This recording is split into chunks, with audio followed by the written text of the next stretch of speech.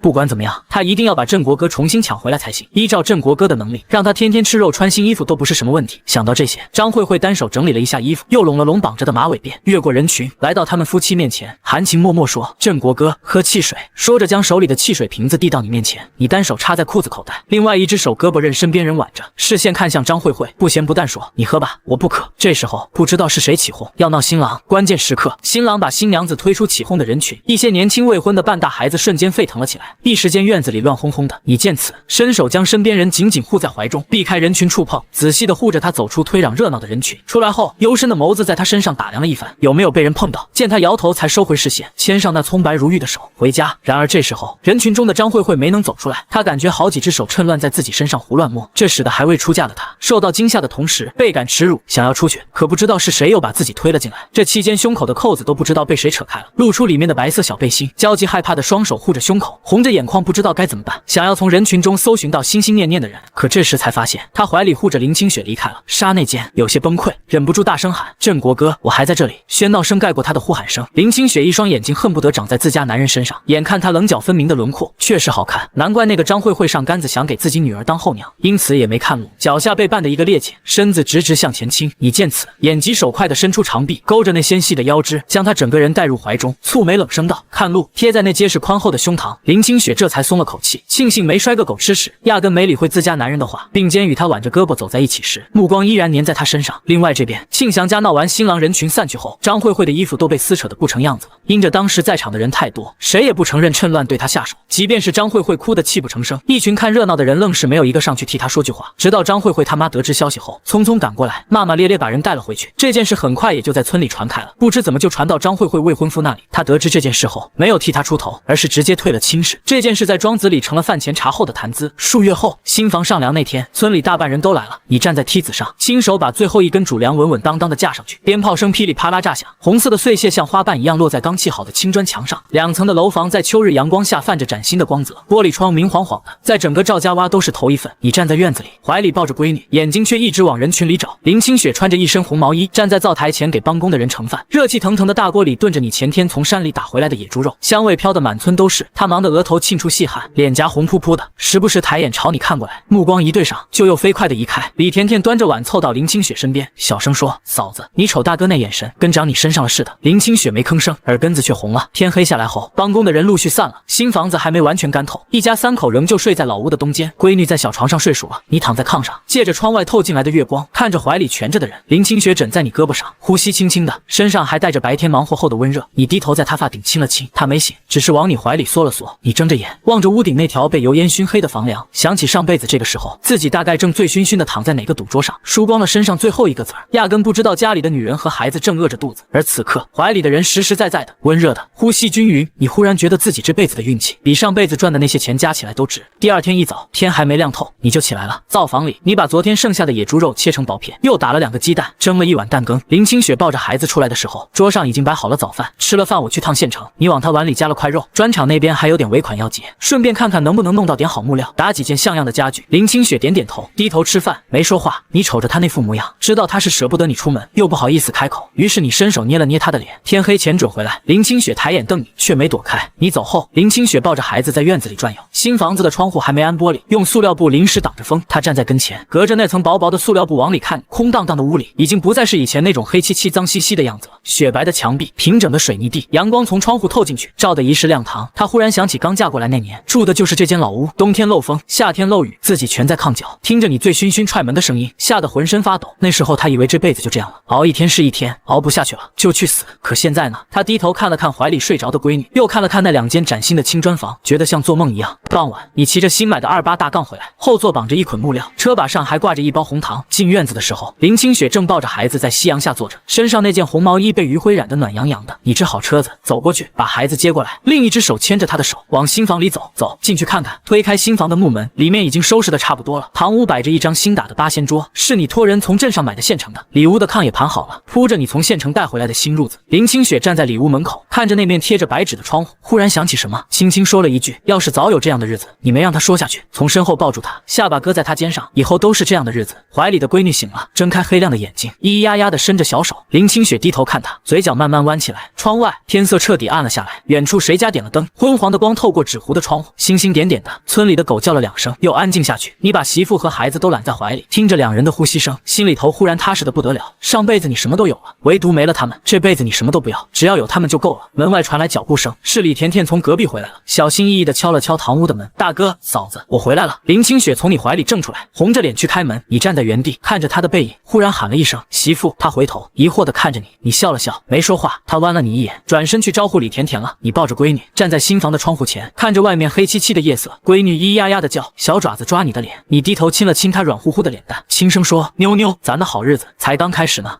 刚准备坐下休息，就看到你挑着箩筐回来了，眼里顿时有了光，抱着孩子迎过去。今天怎么这么早？说话间看到你竹篓里塞着草叶子，这几次下来，光看他竹篓里装的草，就猜到里面有东西，多少有些纳闷，他运气怎么会这么好？也石斛这种东西可遇不可求，他次次上山回来都能带回来。林清雪穿着崭新红毛衣，衬托的皮肤更加细致白嫩，一度让他看晃了眼。到他跟前后，你弯腰低头想朝他脸颊亲去，被他涨红着脸躲开。林清雪觉这人没个正形，大白天动不动就要亲自己。甜甜跟大嫂都在呢，你这才注意到屋内还有几个村民，疑惑的看向媳妇。林清雪看出你的疑问，开口解释，乡亲们都想看看电视机长啥样，好在大嫂过来了，帮着应付。你点点头，想接过她怀里的孩子，低头看到自己衣服有些脏，就把箩筐拎进厨房，冲着跟进来的媳妇弯腰在她耳侧小声嘱咐了几句。林清雪看了下箩筐，点头应知道了，虽然不知道他弄了多少东西回来，竟然明天一早还要去城里，但也没多过问，家里还有那么多外人呢，他居然都敢凑这么近。近在咫尺的这家伙最近变化太大了，察觉到媳妇在偷偷打量自己，你笑得嘴咧到耳朵根，吧唧吧唧在媳妇巴掌大的脸颊各亲一口。媳妇今天好好吃饭没有？人说着话手也不老实，在他腰上抹撒着，咋能这么细？估计连1尺6都没有。